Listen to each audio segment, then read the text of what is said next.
वत्तकुल्लाहल्लज़ी तसाअलून बिही वल अरहाम इन्नल्लाहा काना अलैकुम रक़ीबा।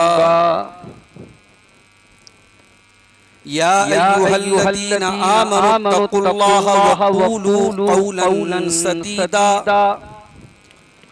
युस्लिह लकुम अअमालकुम व यग़फिर लकुम ज़ुनूबकुम वमन युतिइल्लाह व रसूलहु फ़क़द फ़ाज़ फ़ौज़न अज़ीमा। अम्मा बाद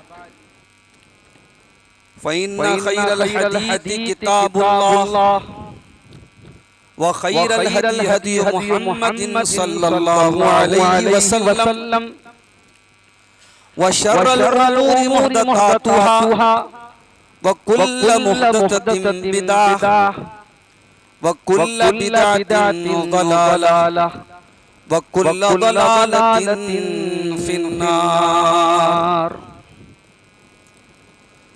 औज़ु बिल्लाहि मिनश शैतानिर रजीम।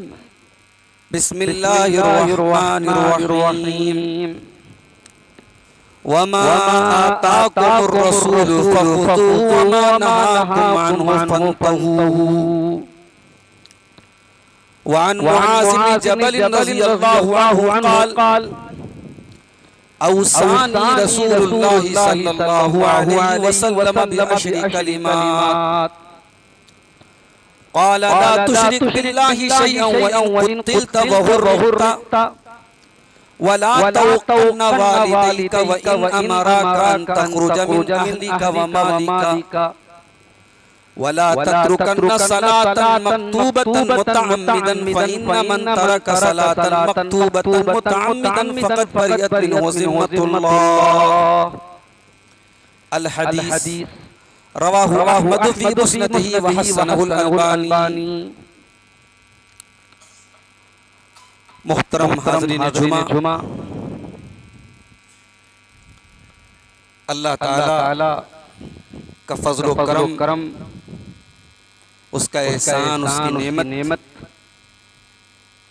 हम पर और आप पर है कि आज जुमा के मुबारक दिन में हम जुमा की नमाज और जुमा के खुतबे के लिए इस मस्जिद में हाजिर हुए हैं। मैंने खुतबे मसनूना के बाद कुरान करीम की एक आयत आपके सामने पढ़ी है और अल्लाह के रसूल सल्लल्लाहु अलैहि वसल्लम की एक लंबी हदीस का छोटा सा टुकड़ा आपके सामने पढ़ा है। आइए पहले आयत करीमा को देखते हैं। ये कुरान के 28वें पारे की आयत है। अल्लाह ने फरमाया वमा आताकुमुर रसूलु फ़ख़ुज़ूहु वमा नहाकुम अन्हु फ़न्तहू। मेरा रसूल तुमको जो दे ले लो और मेरा रसूल जिससे मना कर दे बाज़ आ जाओ। रुक जाओ। रसूल कहे तो करो और रसूल किसी चीज से मना कर दे स्टॉप, रुक जाओ, उस काम को छोड़ दो। बिल्कुल क्लियर है ये आयत। ये आयत एक मुसलमान की जिंदगी का स्लोगन होना चाहिए, हमारी लाइफ का स्लोगन होना चाहिए। जिंदगी में जब भी हमें कंफ्यूजन हो कि ये काम हम करें कि ना करें, या ये काम हमें करना चाहिए या नहीं करना चाहिए, तो वहां कुरान की इस आयत को याद कर लेना। वमा आताकुमुर रसूलु फ़ख़ुज़ूहु वमा नहाकुम अन्हु फ़न्तहू। मेरा रसूल तुमको जो दे ले लो, मेरा रसूल जिससे मना कर दे बाज़ आ जाओ, रुक जाओ, खबरदार हो जाओ। अब जो मैं हदीस पढ़ने जा रहा हूं, ये हदीस मुस्नद अहमद के अंदर है। अल्लामा अलबानी ने हसन करार दिया है और इस हदीस में अल्लाह के नबी सल्लल्लाहु अलैहि वसल्लम ने अपने बहुत ही जलीलुल कद्र सहाबी, नाम नोट कर लो, मुआज़ बिन जबल रज़ियल्लाहु ताला। हजरत मुआज़ इब्ने जबल रज़ियल्लाहु ताला अन्हु को अल्लाह के नबी ने 10 बातों की वसीयत की थी। 10 इंपॉर्टेंट बातें 10 महत्वपूर्ण बातें, 10 अहम बातें अल्लाह के नबी ने अपने सहाबी को बताई थी। आज का हमारा खुतबा जुमा इन्हीं 10 बातों पर इंशाअल्लाह होगा। इससे पहले कि मैं रिवायत का तर्जमा करूं और बात को आगे बढ़ाऊं, पहले ये जान लेते कि मुआज बिन जबल कौन है। मुआज बिन जबल 18 साल की उम्र में इस्लाम लाए। इंतहाई नौजवान थे, यंग एज थी और बहुत हैंडसम, बहुत खूबसूरत थे हजरत मुआज बिन जबल। इस्लाम लाए, नबी के मिशन का साथ दिया और अल्लाह के नबी अपने इस सहाबी से इतनी मोहब्बत करते थे कि एक मर्तबा सवारी के ऊपर अल्लाह के प्यारे रसूल सल्लल्लाहु अलैहि वसल्लम आगे बैठे थे और हजरत मुआज बिन जबल पीछे बैठे हुए। अल्लाह के रसूल ने 2 मर्तबा अल्लाह की कसम खा के कहा, या मुआज वल्लाहि इन्नी ला उहिब्बुका, वल्लाहि इन्नी ला उहिब्बुका। ऐ मुआज, अल्लाह की कसम मैं तुमसे बहुत मोहब्बत करता हूँ। ऐ मुआज, मैं तुमसे बहुत मोहब्बत करता हूँ। ये बहुत बड़ी बात है। अगर अल्लाह के रसूल किसी से ये कहें कि मैं तुमसे बहुत मोहब्बत करता हूँ, ये बहुत बड़ी बात है। इससे बड़ा ऑनर, इससे बड़ा एजाज, इससे बड़ा सम्मान क्या हो सकता है। ये सम्मान हजरत मुआज बिन जबल को मिला। फिर अल्लाह के नबी ने फरमाया, ऐ मुआज, हर फर्ज नमाज के बाद ये दुआ पढ़ना कभी मत छोड़ना। हर फर्ज नमाज के बाद ये दुआ जरूर पढ़ना। कौन सी दुआ? अल्लाहुम्मा अइन्नी अला ज़िक्रिका व शुक्रिका व हुस्न इबादतिका। ऐ अल्लाह, तू मेरी मदद फरमा कि मैं तेरा जिक्र करूं, तेरा शुक्र करूं और अच्छी तरीके से तेरी इबादत करूं। ये बड़ी प्यारी दुआ है। अगर आप नहीं पढ़ते हैं तो पढ़ा कीजिए हर फर्ज नमाज के बाद और अपनी आम दुआओं में भी इस दुआ को पढ़ा कीजिए। बहुत ही प्यारी दुआ है। तो ये दुआ अल्लाह के नबी ने हजरत मुआज इब्न जबल को सिखाई थी। एक मर्तबा अल्लाह के रसूल हजरत मुआज बिन जबल को यमन भेज रहे थे। हजरत मुआज बिन जबल सवारी के ऊपर सवार थे और ऊंटनी की जो नकेल थी वो अल्लाह के नबी ने अपने हाथों में पकड़ी हुई थी और आप मुआज बिन जबल को इंस्ट्रक्शन दे रहे थे, डायरेक्शन दे रहे थे, समझा रहे थे ये करना है, ये नहीं करना है। बात ही बात में अल्लाह के नबी ने फरमाया, ऐ मुआज, हो सकता है कि आइंदा साल जब तुम मदीना में आओ तुम्हारी मुलाकात तुम्हारे रसूल से न हो पाए। लअल्लक तमर्रु बिक़ब्री, हो सकता है कि आइंदा जब तुम आओ तो तुम्हारा गुजर तुम्हारे नबी की कब्र के पास से हो। अल्लाह अल्लाह। दुनिया में जो हमारे अपने होते हैं उनकी जुदाई के बारे में सोच करके भी कभी कभी हमारे रोंगटे खड़े हो जाते हैं। जरा तसव्वुर करो मेरे भाइयों कि हजरत मुआज बिन जबल अल्लाह के प्यारे रसूल के से कितनी मोहब्बत करते थे। जब नबी ने इतना कहा कि ऐ मुआज, हो सकता है कि आइंदा साल तुम्हारी मुलाकात मुझसे न हो पाए, इतना सुनना तक कि हजरत मुआज बिन जबल ज़ारो क़तार रोने लगे, आंखों से आंसू बहने लगे, रोने लगे।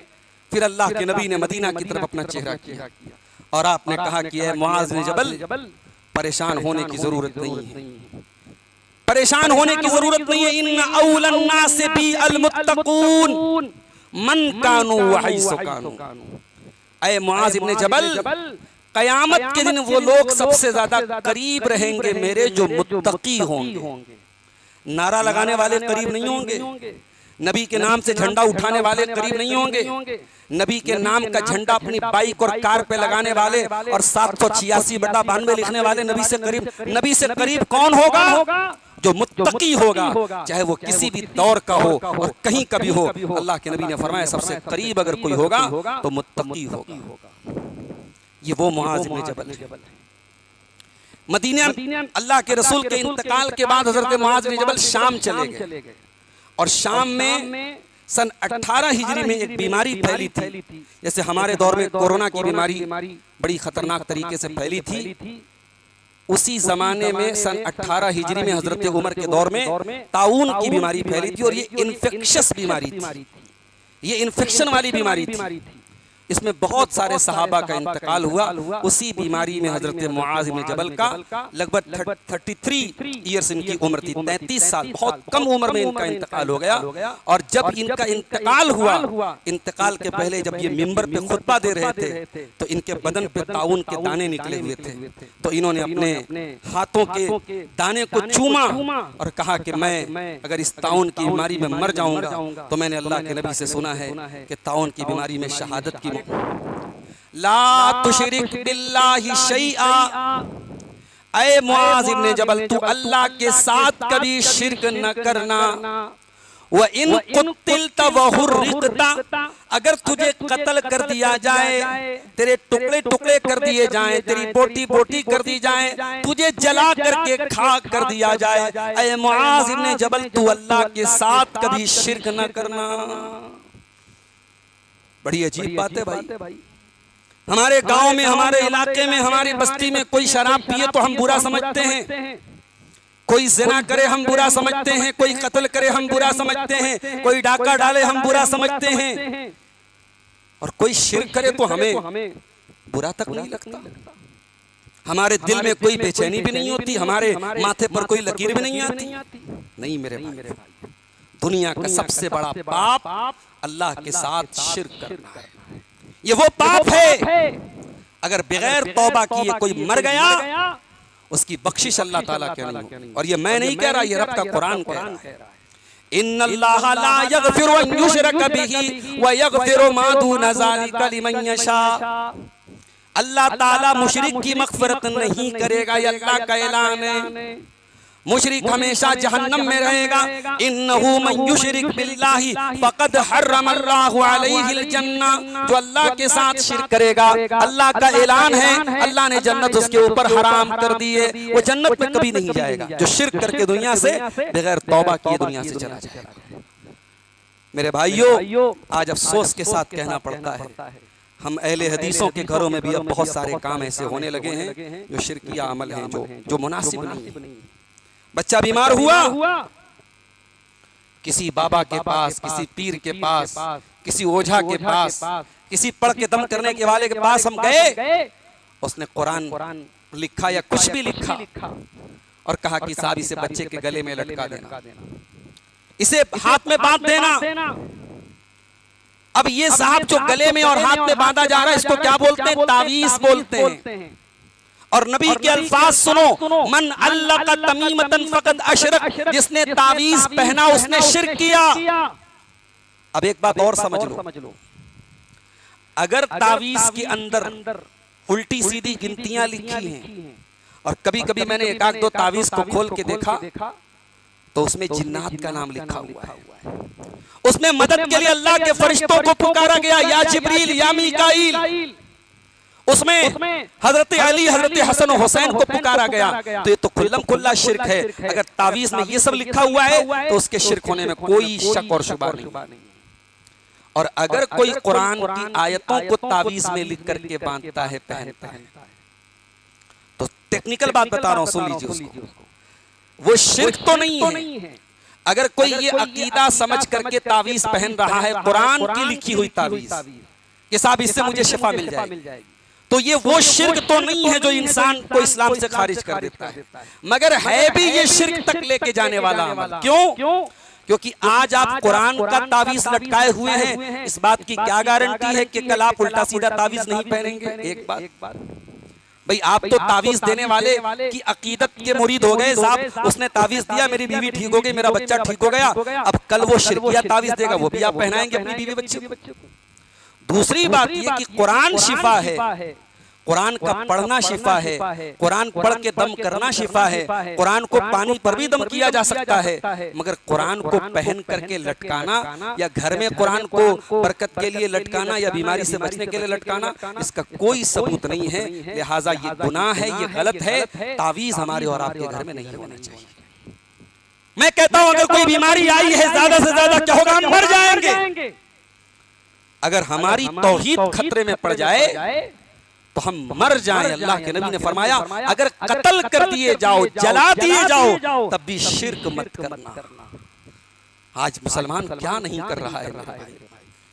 कौन सा आस्ताना और कौन सा दर है जहां मुसलमान सर नहीं झुका रहा है। घोड़े शाह का मजार भी मौजूद है, बिलाई बीबी का मजार भी मौजूद है, बिल्ली और घोड़े की कब्रें बनाकर उनकी इबादत मुसलमान कर रहा है। अल्लामा इकबाल ने बिल्कुल सही कहा था, वज़ा में तुम हो नसारा तो तमद्दुन में हुनूद, ये मुसलमान है जिन्हें देख के शर्माएंगे। हमारी पहचान हमारी तौहीद है, हमारी नजात हमारी तौहीद है, मरते दम तक तौहीद पर कायम रहना। नबी अकरम ने यही सबक दिया हजरत मुआज़ इब्न जबल को, ला तुशरिक बिल्लाहि शैया, ऐ मुआज़ इब्न जबल अल्लाह के साथ कभी शिर्क मत करना, अगरचे कत्ल कर दिया जाए, जला दिया जाए।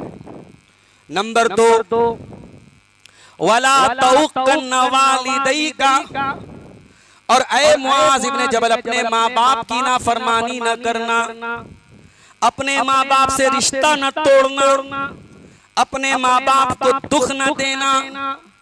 व इन अमरा कान तखरुजा मिन अहलिका व मालिका, अगर तेरे माँ बाप तुझे घर से निकलने को बोल दे, सारा माल छोड़ के जाने को बोल दे तो छोड़ देना, मगर माँ बाप की नाफरमानी न करना। अब ये बड़ी अजीब बात है भाई। कोई कह सकता है मौलवी साहब ये तो नाइंसाफी की बात है, माँ बाप की गलत बात भी हम मान लें। नहीं, माँ बाप की गलत बात तो नहीं मानना है, लेकिन माँ बाप अगर दुनियावी एतबार से कोई हुक्म ऐसा दे, दीन की बात मैं नहीं कर रहा हूँ, अगर माँ बाप की कोई बात दीन के खिलाफ है तब माँ बाप की भी नहीं चलेगी। लेकिन अगर माँ बाप की कोई ऐसी बात है जिसमें आपको दुनिया का नुकसान लग रहा है, तो वहां पर भी अल्लाह के नबी कह रहे हैं कि माँ बाप का दिल रख लेना। बजाय तुम्हें लगेगा कि तुम्हारा नुकसान हो रहा है, मगर आगे चल करके तुम्हें महसूस होगा कि तुम्हारा नुकसान नहीं हुआ, अल्लाह ताला कहीं ना कहीं से उसकी पूर्ति करेगा। माँ बाप तो कभी दुख मत देना। मैं यहाँ एक बात की वजाहत कर दूं, मैं कतान ये बात नहीं बोल रहा हूँ कि हर माँ और बाप मासूम होते हैं, माँ बाप की हर बात सही होती है, नहीं।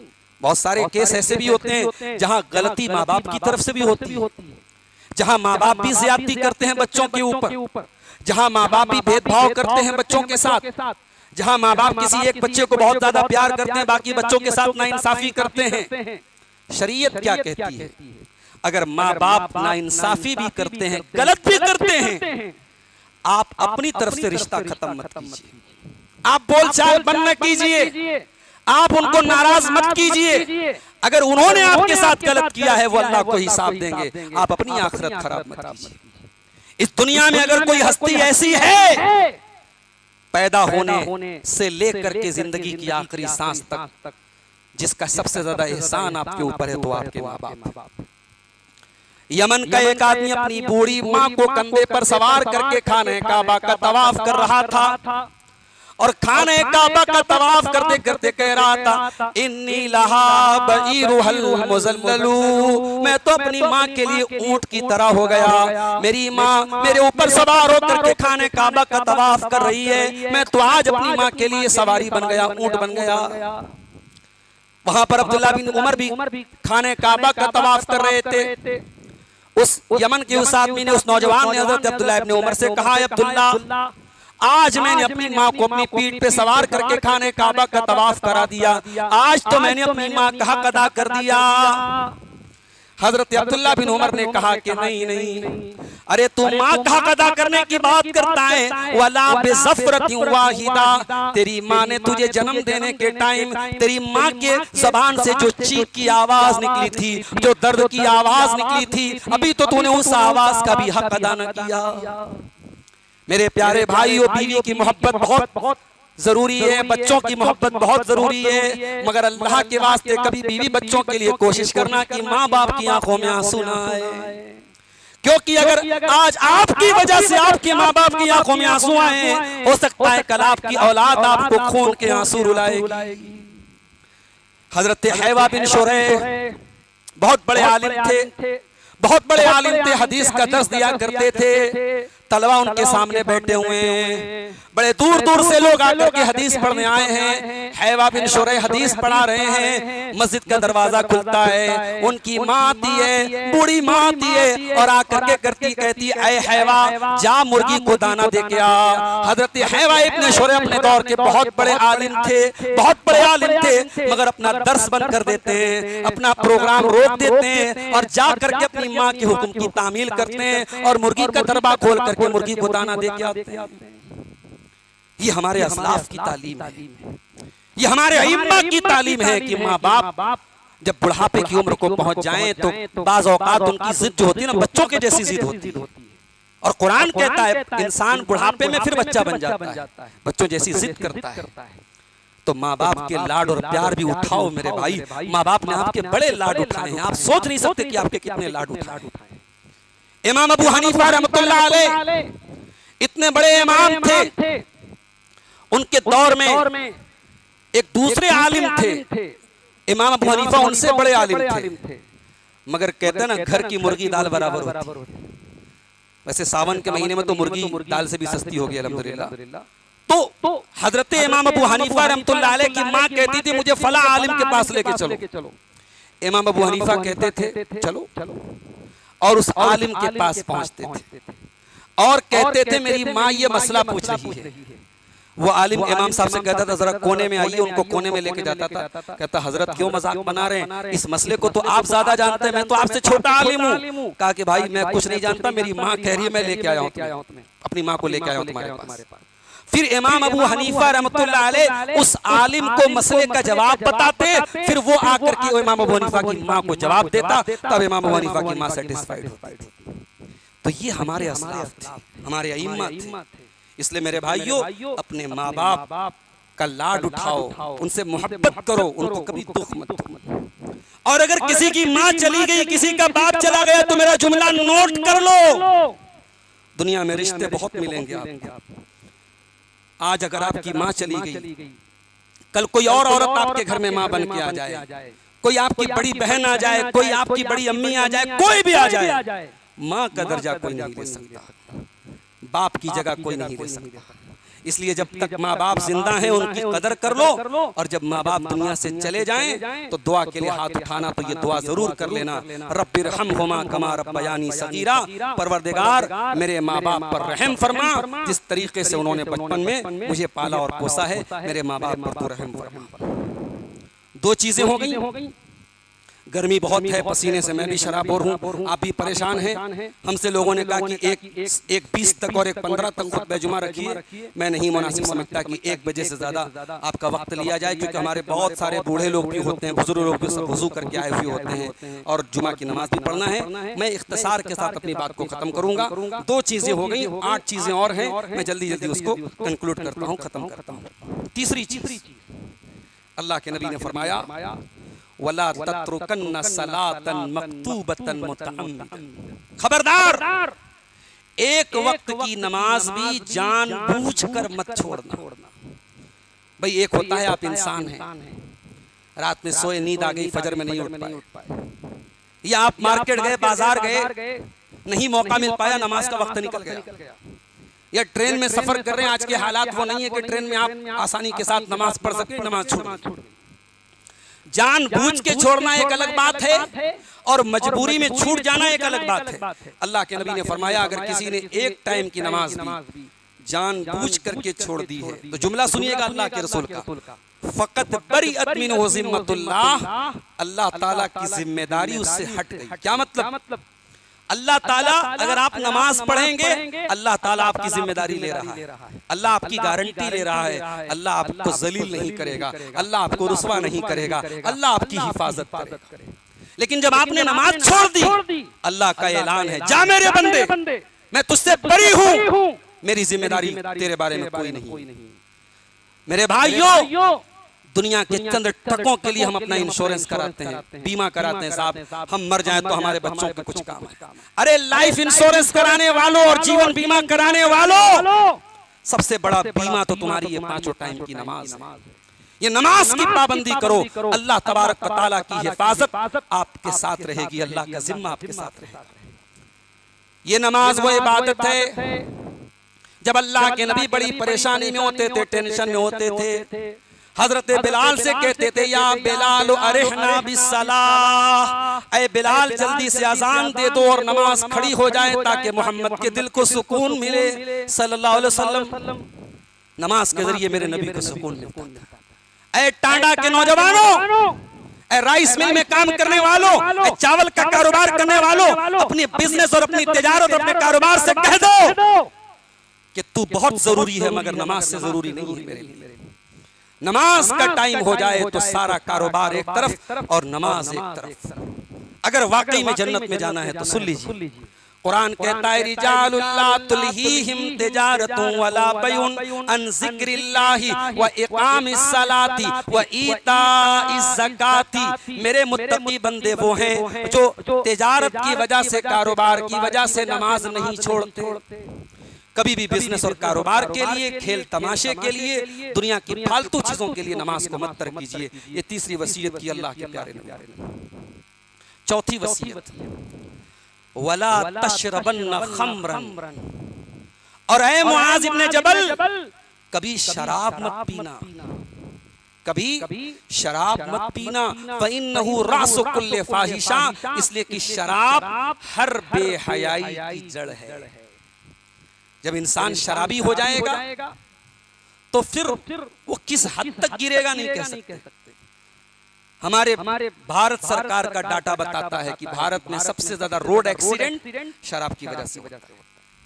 90% जो मर्डर होता है, लोग एक दूसरे को कत्ल करते हैं शराब के नशे में करते हैं।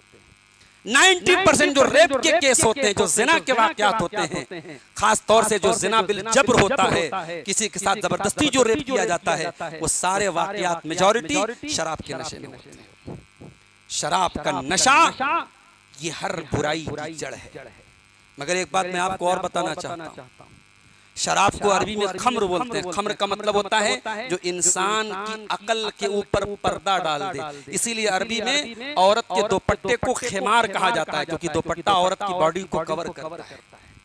तो शराब वो चीज है जो आपकी बॉडी को कवर करती है, आपके दिमाग को कवर करती है, आपकी अकल को बेकार कर देती है। मसला ये पता चला कि नशा सिर्फ शराब का नहीं होता, जो चीज आपके दिमाग पर पर्दा डाल दे, आपकी अकल को माफ कर दे, वो भी शराब से कम खतरनाक नहीं है। या दूसरे अल्फाज में ये कह लीजिए कि शराब का नशा तो नशा होता ही है, एक नशा और भी होता है दौलत का नशा। जब दौलत का नशा आता है तो गरीब लोग महकने लगते हैं और गरीब लोगों से इंसान हाथ तक मिलाना नहीं चाहता। जब ताकत का नशा आता है, इंसान कमजोरों को दबाता है।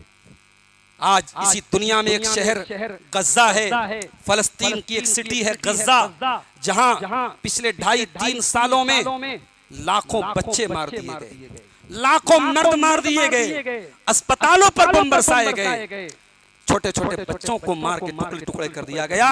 और उसके बाद भी इस्राइल का वजीर आजम जब नेतन्याहू खड़ा होता है तो हमेशा वो अपने अमल को सही ठहराता है कि मैंने बिल्कुल सही काम किया है, मैंने गलत नहीं किया है।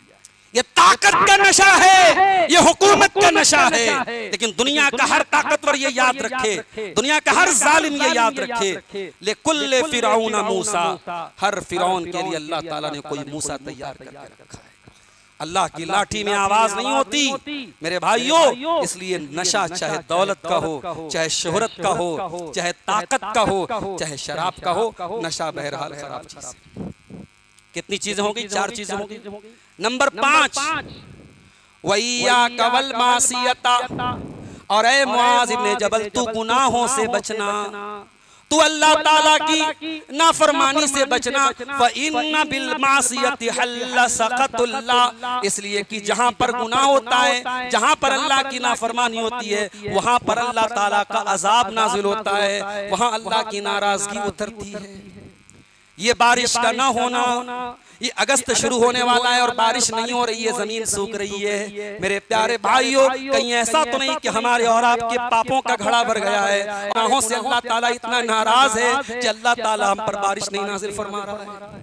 आय अल्लाह, आज जुमा के दिन इस मिंबर से खड़े होकर आय अल्लाह मैं तुझसे दुआ करता हूँ और हम सब ये दुआ करते हैं, आय अल्लाह हम गुनहगारों को हमारे गुनाहों की सजा न दे, आय अल्लाह तू रहमतों की बारिश हम पर नाजिल फरमा दे। मेरे भाइयों, गुनाह करोगे तो जमीन पर, धरती पर मुसीबतें आएंगी, कभी सूखा पड़ेगा, कभी फसलें बर्बाद हो जाएंगी, कभी कारोबार में लॉस होगा, कभी जालिम हुकूमत तुम्हारे ऊपर आएगी। ये गुनाहों की पादाश और गुनाहों की सजा होगी। नबी ने फरमाया कि खबरदार गुनाहों से बचना, वरना अल्लाह ताला का अजाब तुम्हारे ऊपर नाज़िल हो जाएगा। 5 चीजें हो गई। नंबर 6, व इय्याका वल फिरार मिनज़ ज़हफ़, और ए मुआज़ इब्ने जबल, कभी भी जंग का मैदान छोड़ के न भागना। व इन हलकन नास, अगरचे जंग में ये नौबत आ जाए कि मुसलमानों को मारा जा रहा है, पीटा जा रहा है, लेकिन तुम कभी मैदान छोड़ के न भागना, बुज़दिल न बनना, डरपोक न बनना। कभी ये नौबत आ जाए कि हक को बातिल के मुकाबले में खड़ा होना पड़े, तो हक के मानने वाले की पहचान ये है कि वो पीठ फेर के न भागे, मैदान जंग में डटा रहे, खड़ा रहे। मेरे प्यारे भाइयों, इस्लाम बुज़दिली नहीं सिखाता है, इस्लाम किसी पर जुल्म करने की तालीम नहीं देता, इस्लाम किसी बेकसूर को मारने की इजाजत नहीं देता, इस्लाम किसी बेगुनाह को छेड़ने का हुक्म नहीं देता, मगर जुल्म हो तो चुपचाप सहना भी इस्लाम नहीं सिखाता है। ज़्यादती हो, जुल्म हो, नाइंसाफी हो, तो कुछ नहीं तो कम से कम उस जुल्म के खिलाफ खड़े होने का गट्स अपने अंदर पैदा करो। मेरे प्यारे साथियों, बुज़दिल और जंग के मैदान से भागने वाला ये मुसलमान की शान नहीं है, ये इस्लाम की शान नहीं है। उसके बाद 7वीं चीज आपने फरमाया, व इन असाबन नास मूतान व अंत फीहिम फस्बुत, कभी ऐसे हालात आ जाएं कि कोई बहुत बड़ी बीमारी फैल जाए, कोई वायरस फैल जाए, कोई इन्फेक्शन वाली बीमारी फैल जाए, और तुम लोगों के बीच में हो, तो तुम निकल के मत भाग जाना, बल्कि वहां पे साबित कदम रहना। भाई कोरोना में क्या हुआ था? यही तो हो रहा था, लोगों को क्वारंटाइन किया जा रहा था, लॉकडाउन क्यों लगाया गया? यही। अब उसके पीछे जो भी सोच रही हो, सोच तो यही थी ना कि बीमारी का दायरा न फैले, इन्फेक्शन न फैले। तो ये अल्लाह के नबी की तालीम भी है कि अगर किसी मुल्क में, शहर में कोई बीमारी फैल गई, जैसे कभी कभी होता है, दिल्ली में एक मर्तबा चिकनगुनिया की बीमारी बहुत फैल गई, तो अगर आप बीमारी के माहौल में हैं तो वो शहर छोड़ के न जाइए, वरना क्या नतीजा निकलेगा? आपकी बीमारी फिर अल्लाह ताला के हुक्म से दूसरों को मुंतकिल होगी। ये भी मसला याद रखिए, क्या बीमारी एक आदमी से दूसरे आदमी को ट्रांसफर होती है? होती है, अल्लाह की मर्जी से होती है, अल्लाह की मर्जी से, अल्लाह की मशीयत से होती है। क्या नजरे बद लगती है? लगती है। अल्लाह के नबी की सही हदीस है कि नजरे बद इतनी खतरनाक चीज होती है जो इंसान को कब्र तक लेके जा सकती है और ऊंट को हांडी तक लेके जा सकती है। क्या मतलब? यानी कोई इंसान किसी इंसान को ऐसी नजर भी लगा सकता है कि वो मर सकता है, और कोई किसी ऊंट को ऐसी हासिदाना नजर से देख सकता है कि ऊंट ज़बा होकर के हांडी में, बर्तन में पहुंच जाता है। तो नजरे बद बरहक है, मगर उसका इलाज तावीज नहीं है, उसका इलाज नकली और फर्जी बाबाओं के पास जाना नहीं है, बड़ा आसान तरीका है। हमारा मसला ये, हम सीखना नहीं चाहते। अल्लाह के नबी अपने नवासों हसन और हुसैन को पढ़ के क्या दम करते थे? हमने कभी वो दुआ याद की? हजरत हसन और हुसैन को अल्लाह के नबी पढ़ के दम करते थे, ओ ईज़ुकुमा बिकलिमातिल्लाहि ताम्मा मिन कुल्li शैतानिन व हाम्मा व मिन कुल्li ऐनिन लाम्मा। आप भी पढ़िए, अपने बच्चों और बीवी को कोई प्रॉब्लम हो जाए तो सूरह फलक और सूरह नास पढ़ के दम कीजिए, सूरह फातिहा पढ़ के दम कीजिए, आयतल कुर्सी पढ़। ये सब चीजें ऐसी हैं, इसके लिए हमें किसी आलिम को बुलाने की जरूरत नहीं है, ये तो हम सब खुद कर सकते हैं।